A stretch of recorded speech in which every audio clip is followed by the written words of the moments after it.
Hi everyone, welcome back sa aking channel na GTR Math Tutorial at Facebook na RJ Enseñado. So for today's video ay magdi-discuss tayo ng another set ng letter viewer for math majorship. So meron tayong 10 items tungkol sa analytic geometry. So puro ito, part 1 ito, puro tungkol sa equation of a line. Okay, so let's start. So number 1, find the equation of a line parallel to y equals 2x plus 1 and passes through the point 1, 5. So ito yung mga choices natin. Okay, so sabayan nyo ako sa pagsasagot. So bawat question ay i-post nyo tapos try nyo sagutan. Okay, so ang hinahanap natin na equation ay puro nasa slope-intercept form. So naka-isolate yung y. Okay, so ang hinahanap natin, find the equation of a line parallel. Parallel to y equals 2x plus 1 and passes through the point 1, 5. So ang gagamitin nating form dito ay yung point slope form. So paano yung point slope form? We have y minus y sub 1 equals m times x minus x sub 1. So ito yung slope m tapos yung point yung y sub 1 and x sub 1. Okay? So ganyang form ang gagamitin natin. So kailangan i-solve muna natin yung slope. Kasi kailangan, yung point, meron na tayong point. So ito yung point natin, 1, 5. So x sub 1 natin yung 1 and then y sub 1 naman yung 5. So alamin natin ang slope. Sabi ang slope daw ay parallel. Yung equation ng line na hinahanap natin, parallel to y equals 2x plus 1. So ano ba ang slope ng y equals 2x plus 1? Dalhin lang natin sa form na, so nasa slope-intercept form na siya, y equals mx plus b. So therefore, ang slope na hinahanap natin ay y equals 2x plus 1. So ito yung slope, yung coefficient ng x. So therefore, ang slope natin ay 2. Y-intercept itong 1. So hindi naman natin kailangan itong y-intercept na 1. So i-substitute na lang natin, meron na tayong value ng point tsaka ng slope. So substitute lang natin dito sa equation na ito. Okay, so therefore we have y minus ang y sub 1 natin ay 5 equals m, ang m natin ay 2. So 2 times x minus the value of x sub 1 is 1. Okay? So simplify na lang natin. So distribute lang natin itong 2. Kopyahin ang y minus 5. So we have equals 2 times x is 2x. 2 times negative 1 is negative 2. Simplify lang natin itong negative 5, dalhin natin sa kabilang side. So let's add 5 to both sides. So cancel out na ito. So therefore the value of y is equal to 2x. Negative 2 plus 5 equals positive 3. So therefore the answer is y equals 2x plus 3. That is letter A. Okay? So next number 2. Find the equation of a line perpendicular to y equals 3/4 x minus 1 and passes through the point 8, negative 3. So this time, perpendicular naman. So same ng equation ang gagamitin natin or same ng formula. So gagamit ulit tayo ng point slope form. So kagaya nung kanina, y minus y sub 1 equals m times x minus x sub 1. So this time perpendicular. Ang slope ng perpendicular ay negative reciprocal. So we have m sub 1 equals 1 over m sub 2. Okay? Or another, ang product nila, m sub 1 times m sub 2 equals dapat sa negative 1. So ano ba ang slope nitong equation natin? So ang equation natin, y equals 3/4 x minus 1. Ang slope nito ay itong coefficient ng x. So ang m sub 1 natin, yung slope nitong given line ay 3/4. Okay? So ang hinahanap natin yung equation ng line, perpendicular daw. Perpendicular dito. So therefore, ang slope nung perpendicular line na hinahanap natin ay negative reciprocal. So that is negative 4 over 3. Okay? So yun yung m na hinahanap natin, m sub 2. And then x sub 1 natin itong 8. And then negative 3, ito yung y sub 1. So i-substitute lang natin dito sa formula. So therefore, we have y minus the value of y sub 1 is negative 3. So minus negative 3. So dalawa yung negative sign. equals m, the value of ang slope natin is negative 4 over 3. And then we have x minus the value of x sub 1 is 8. So i-simplify lang natin. So ang gawin natin, negative of negative 3, that is positive 3 na siya, equals, itong negative 4, i-distribute natin dito lang sa numerator. Okay? So therefore, we have negative 4 times x, so we have negative 4x. Negative 4 times negative 8, we have positive 32. And then meron pa yung all over 3.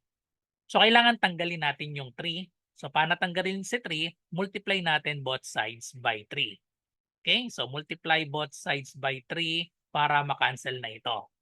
And then i-simplify natin, kailangan naka-isolate yung y. Distribute muna natin itong 3 dito. So therefore we have 3y plus 3 times 3, we have positive 9 equals negative 4x plus 32. So tanggalin natin si positive 9 by subtracting 9 to both sides.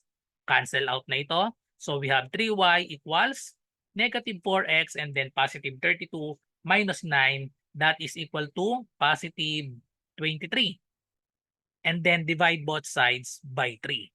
Divide each term by 3. So therefore, the value of y is negative 4/3 x plus 23 over 3. So that is equal to letter C. Negative 4/3 x plus 23 over 3. Okay, so next, number 3. Write the equation of a line connecting negative 2, 0 and negative 7, 7 in slope-intercept form. So, hinahanap natin is slope-intercept form. Ibig sabihin yan y equals mx plus b. So, this time, meron tayong given na 2 points. Negative 2, 0 and negative 7, 7. So, ang gagamitin natin ay 2-point form. Paano ba yung 2-point form na formula? We have y minus y sub 1 equals, imbis na m, gagamitin natin yung formula ng slope. So, ang formula ng slope ay y sub 2 minus y sub 1 over x sub 2 minus x sub 1. Change in y over change in x. And then, multiply natin sa x minus x sub 1. Okay? So, mag-assign lang tayo ng x sub 1, y sub 1 natin. Pwede kasi magkapalit ito. So, i-assign natin ito yung x sub 1 natin, y sub 1. And then, itong kabila naman yung x sub 2, y sub 2. Then, substitute na natin sa formula natin. So, we have y minus y sub 1 is negative 2. So, magiging dalawa yung negative kasi may negative talaga tayo sa formula. Tapos, ang value ng y sub 1, y sub 1 pala. So, 0 pala ito. So, y minus 0 equals y sub 2 natin is, ito yung y sub 2. So, that is 7 minus y sub 1. So, that is 0 over x sub 2. So, that is negative 7 minus x sub 1. We have negative 2. So, dalawa yung negative sign natin. Okay? And then we have x minus the value of x sub 1 is negative 2. Okay? So, dalawa yung negative sign. So, i-simplify muna natin. Y minus 0. So, baliwala na ito. Baliwala na itong 0. Cancel out na lang yan. Y na lang. Y equals, i-simplify natin ito. 7 minus 0. So, 7 na lang. And then, yung denominator natin magiging negative 7. Minus, minus. No? Dalawang minus. So, magiging siyang negative 7 plus 2. And then, nakamultiply pa sa x. Magiging plus na ito dahil dalawang negative. So, x plus 2. Simplify muna natin ito. So, therefore, we have y equals 7 over negative 7 plus 2, that is equal to negative 5 times x plus 2. So, i-simplify na lang natin. Yung negative sign, dali natin sa mga choices, nasa gitna. No? So, ilagay lang natin sa gitna. So, y equals, i-distribute natin itong 7 over negative 5. So, we have negative 7 over 5. Dinistribute lang natin. Lagay natin sa gitna yung negative sign. So, negative 7 over 5x. And then 7 over negative 5. So, negative ulit siya. I-distribute lang natin itong 7. I-multiply lang natin dito sa 2. Baliwala na yung 5. So, distribute natin 7 times 2, 14. Kokopyahin lang natin itong 5. So, the final answer is negative 7 over 5x minus 14 over 5. And that is letter A. Y equals negative 7 over 5x minus 14 over 5. So, next number, number 4. Write the equation of a line in standard form. Parallel to y equals negative 1 half x minus 6 and passes through the point negative 1, negative 5. Okay, so kagaya ulit nung kanina ito, nung number 1 ata nating example, parallel daw. So pag parallel, ang slope ay equal. So m sub 1 equals m sub 2. So therefore, ang slope nito, nasa slope-intercept form na siya, ang slope niyan, m sub 1 is the coefficient of x. So ang slope ay negative 1 half. Ang slope ng line na hinahanap natin, m sub 2, ay parehas din itong slope nitong unang equation natin, so negative 1 half. Tapos we have the passing through the point negative 1, negative 5. So ang x sub 1 natin is negative 1. Ang y sub 1 natin is negative 5. Gamitin lang ang formula. Point slope form y minus y sub 1 equals m times x minus x sub 1. So at this point, idadiretso na natin kapag yung may minus plus minus yung given, idadiretso na natin positive para mabilis yung pagsasolve natin. So we have y minus the value of y sub 1 is negative 5. So dalawa yung minus. May minus dito, minus yung given. So automatic magiging plus na siya. Plus 5 equals the slope is negative 1 half. So lagay natin yung negative sa taas na natin nilagay. So negative 1 half. And then we have x minus the value of x sub 1 is negative ulit, negative 1. So magiging na siyang positive 1 dahil dalawa yung negative. So i-simplify na natin. May denominator tayo na 2. So tanggalin na natin itong 2 by multiplying both sides of the equation by 2. Multiply natin both sides of the equation by 2. Cancel out na ito. And then ito i-distribute na natin. So therefore we have 2y plus 5 equals, i-distribute natin itong negative 1. Distribute sa x. So we have negative x. And then negative 1 times positive 1, we have negative 1. So i-simplify natin in standard form. So itong negative x, positive dapat. Sa mga choices natin, puro positive. Okay? So therefore, ilipat natin si negative x dito sa kabilang side. Tapos si positive 5, ilipat natin sa kabila. So subtract tayo ng 5 to both sides. Okay? So cancel out na yung 5 dito. Si negative x, pag lumipat sa kabila, positive x na siya. Itong 2y, so that is positive 2y, equals negative 1 minus 5. So we have, so hindi natin na-distribute dito. So sorry, ito pala ay positive 10. Dinistribute natin. Positive 10 dapat. So we need to subtract 10 to both sides. So negative 1 minus 10, that is negative 11. So the correct answer, x plus 2y equals negative 11. That is letter D. Okay, so may correction tayo kanina. Hindi ko na-distribute yung na-multiply yung 2 sa 5. Okay, so next, number 5. Find the equation of the line going through the given pair of points. So dalawa ulit yung points natin. Dalawa yung points natin, negative 5, 6, and Q is 2, negative 8. So mag-assign lang tayo ng x sub 1, y sub 1. Kahit magkapalit yan, okay lang. Basta magka-partner dapat sila. So ito yung gawin nating x sub 1, 6 yung y sub 1. Magka-partner lagi yung subscript na 1. Itong kabila naman yung x sub 2, y sub 2. So gamitin ang two-point form, we have y minus y sub 1 equals y sub 2 minus y sub 1. Ito yung formula ng slope over x sub 2 minus x sub 1 times x minus x sub 1. So substitute lang natin ang y. So yung y, copyahin lang yung y. We have minus y sub 1. Y sub 1 is 6. So minus 6 equals y sub 2, that is negative 8. So kopyahin lang yung negative 8 minus 6. So minus 6 over x sub 2, the value of x sub 2 is 2 minus the value of x sub 1 is negative 5. So minus tas negative ito, so automatic magiging positive 5 na siya. And then multiply natin sa x minus x sub 1. So we have x minus negative 5, so magiging na siyang positive 5. Then simplify na natin. Simplify, kopyahin lang si y minus 6. I-solve natin itong slope.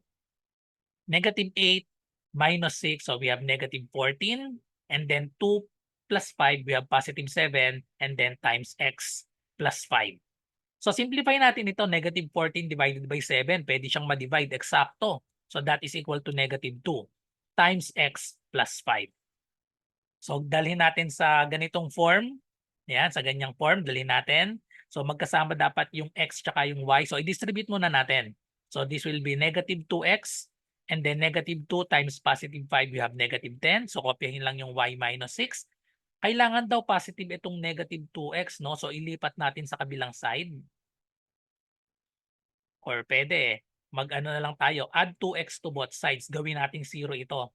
Add 2x to both sides, so dito ko itatapat. And then negative 10, add tayo ng 10 para maging 0. So dito ko itatapat sa negative 6. So cancel out na ito. Yan. So 0 na yung right side natin. Kopyahin lang itong 2x and then plus y and then negative 6 plus 10, that is equal to positive 4. So the answer is positive lahat. That is letter B. 2x plus y plus 4 equals 0. Okay, so next number 6. Write an equation of the vertical line through the point 30. O, madali ito. Kailangan alam niyo yung equation ng vertical line. So ang equation ng vertical line, so ito yung example natin sa Cartesian plane. Ang equation ng vertical line, so let's say ito yung vertical line natin, ay x equals a. Ito yung x-intercept. X-intercept, so dumaan daw, write an equation of the vertical line through the point 30.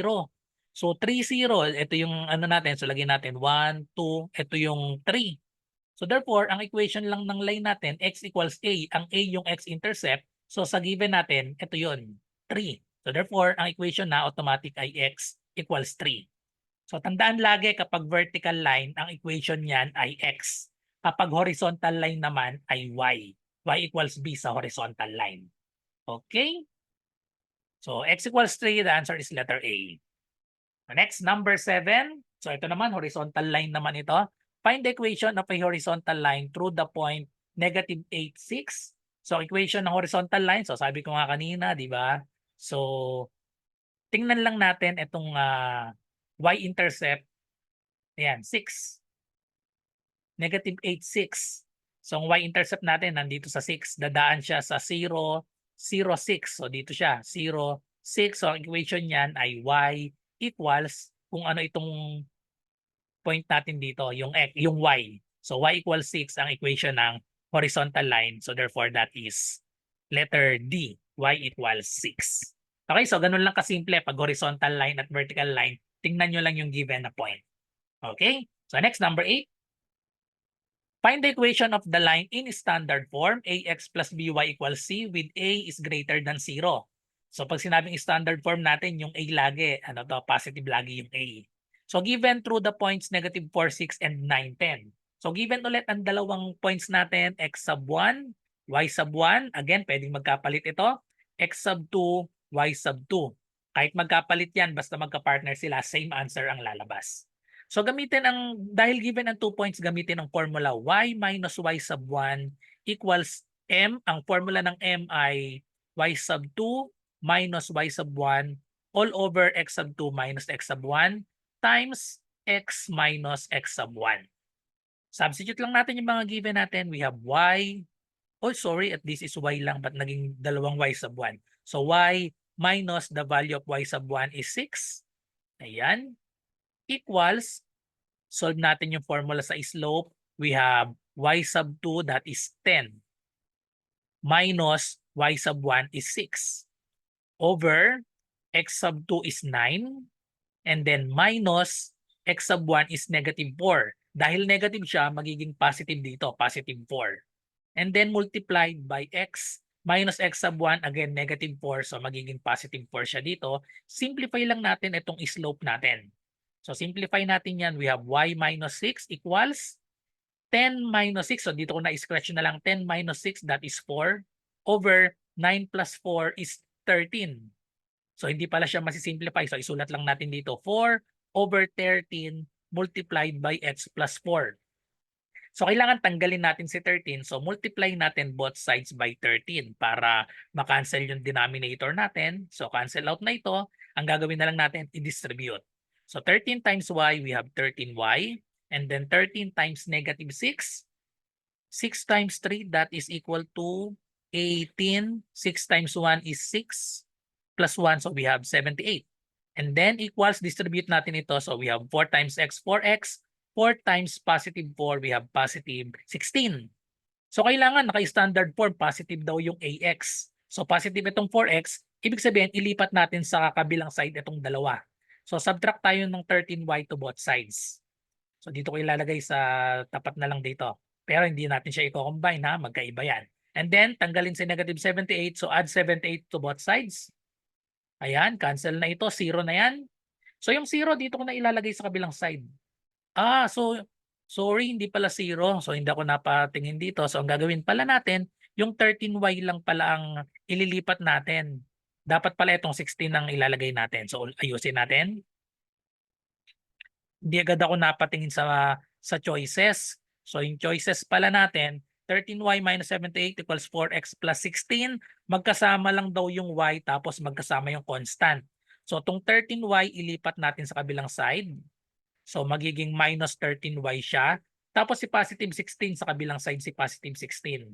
So minus 16 tayo to both sides. Okay? So therefore we have, copyahin lang natin ito, cancel na itong isa, 4x minus 13y. And then negative 78 plus negative 16. So anong sagot dito? I-add lang, tapos negative ang sagot. 8 plus 6, so we have 14, carry 1, so we have 9. So we have negative 94 and then 4x minus 13y. So that is letter C. 4x minus 13y equals negative 94. Okay? So dalawa kasi yung ano natin, no? So minsan yung standard form, letter C yung nasa kabilang side, minsan naman 0. So tingin lang kayo sa choices para hindi malito. Okay? So next, number 9. Write the equation of a line parallel to x equals 5 and passing through the points 6, negative 10. So equation ng line parallel daw to x equals 5. So drawing nga natin. Ang equation ng line parallel to x equals 5 ay 1, 2, 3, 4, 5. Ito 'yon, parallel daw siya dito sa x equals 5. Okay? Ang equation nito ay x equals 5 ng vertical line na 'yan. Ang hinahanap natin, equation ng line parallel to x equals 5 and passing through the point 6, negative 10. So actually, bali wala na tong negative 10. Tingnan lang natin itong x. So we have 6. Di nandito siya, 6. Tapos negative 10. So let's say nandito si negative 10, dadaan daw siya dito. Okay? So pag ginrap natin siya, ito yung hinahanap natin na equation ng vertical line. So kahit hindi na nga i-graph, ipinakita ko lang, ang equation lang niyan ay x equals 6. Okay? Kasi parallel siya dito sa x equals 5 and x equals 5 is a vertical line. Dahil vertical line, ang equation ng vertical line ay x equals yung value ng x natin. So that is 6. So the answer is letter A, x equals 6. Okay, so ganun lang kasimple kapag vertical line. So last number 10. Write the equation of the line passing through the midpoint of the line segment defined by the points 2, 8 and 0, 4 and perpendicular to the line negative 6x plus 12y equals 10. So ayan. Given dalawang points, 2, 8 tsaka 0, 0, 4. Tapos perpendicular daw siya. Perpendicular to the line negative 6x plus 12y equals 10. So tandaan, kapag nakita natin itong perpendicular, isolve muna natin ang slope. Kunin natin ang slope nito. Dahil perpendicular, solve natin ang slope nito, m sub 1, ito yung slope nitong given, ang m sub 2 natin ay equal sa negative reciprocal. So negative 1 over m sub 1. Okay, so kunin muna natin yung slope nito, solve for y lang yan, ibig sabihin. Negative 6x plus 12y equals 10. Solve for y, so tanggalin natin si negative 6x sa kabilang side. So we have 12y is equal to 10, or unahin natin ito. Negative 6x pag lumipat, positive 10x. Just copy positive 10 and then divide both sides by 12. Divide both sides by 12. So simplify lang natin, therefore y is equal to 10 over 12. Lowest term lang, divide both by 2. So we have 5 over 6. X plus 10 over 12 din ito, no? So, saan nanggaling si negative 6x? Dapat 6x. Nakopya ko itong 10 dito. So, correction lang, correction. Negative 6x pala ito. So 6x, lipat natin si negative 6x. Pag lumipat, positive 6x. Divide sa 12, malo-lowest term ito. 6 over 12 i-divide sa 6. So magiging siyang 1/2 x plus 10 over 12 divide by 2. We have 5 over 6. So ang slope nitong given na line ay 1/2. So therefore, ang slope ng perpendicular line to this ay negative reciprocal ng 1/2. That is equal to negative 2. Okay? So negative 2 yung slope na kailangan natin. Tapos ang sabi dito, write the equation of the line passing through the midpoint of the line segment defined by the points 2, 8, and 0, 4. So kailangan pala natin yung midpoints nito. Meron na tayong, okay na yung slope natin. Ang hinahanap naman natin ngayon yung x sub 1, y sub 1. Yung point. Tapos yung point na ito, x sub 1, y sub 1, yan daw yung midpoint ng 2, 8 tsaka 0, 4. So ano bang formula ng midpoint? So ang formula ng midpoint, so imbis na x sub 1, y sub 1, ang gamitin natin midpoint. So lagyan na lang natin m for midpoint. Or sa iba, ang symbol ng midpoint ganito, x bar tsaka y bar. Okay? So ang formula niyan ay, formula ng midpoint, x bar, y bar, so yun na lang yung gamitin ko, ay para pagsabahin na natin, x sub 1 plus x sub 2 over 2, midpoint. And then we have y sub 1 plus y sub 2 over 2. So yan yung formula para sa midpoint. So mag-assign lang tayo dito ng x sub 1, y sub 1.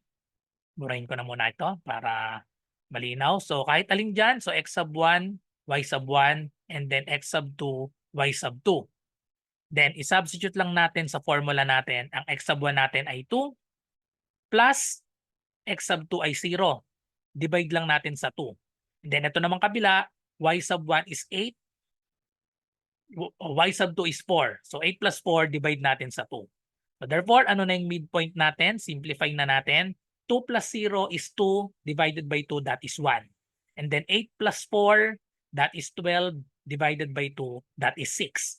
So therefore, ang midpoint natin ay 1, 6.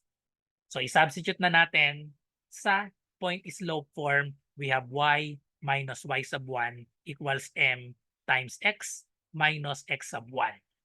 Tingnan natin mga choices, nasa standard form. Okay? So substitute lang natin, ito yung x sub 1, y sub 1 natin, yung midpoint, x bar, y bar. Okay? So we have y minus y sub 1, that is 6, equals m. Ang m natin is negative 2. Yan yung perpendicular dito sa equation na ito. And then we have x minus x sub 1, that is 1. So simplify natin, i-distribute lang natin si negative 2. So y minus 6 equals negative 2 times x. We have negative 2x. Negative 2 times negative 1, that is positive 2. Tingnan natin ang mga choices. Magkasama si x and y, magkasama yung constant. So therefore, itong positive 2, lipat natin sa kabila. So subtract tayo ng 2 to both sides. Tapos si positive y, ilipat natin sa kabilang side. Or, so baligtad yung nagawa natin, no? Negative, kasi sa choices natin, meron ding negative 2x eh. May negative 2x din. Pero puro positive yung 2x. So ibig sabihin pala, ang ilipat natin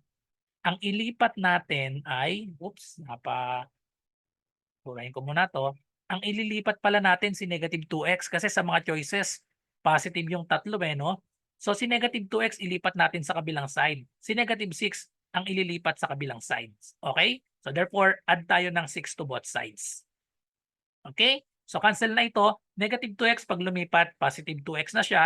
So itong y plus yung sign niyan, plus y equals 2 plus 6, that is equal to 8.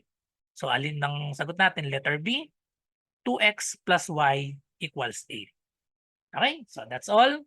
So thank you for watching and I hope may natutunan kayo sa video na ito at kita-kita tayo sa mga susunod pang reviewer para sa LET, sa analytic geometry. Meron pa tayong part 2 tungkol naman sa conic sections. Okay? So bye-bye and God bless. Good luck sa lahat.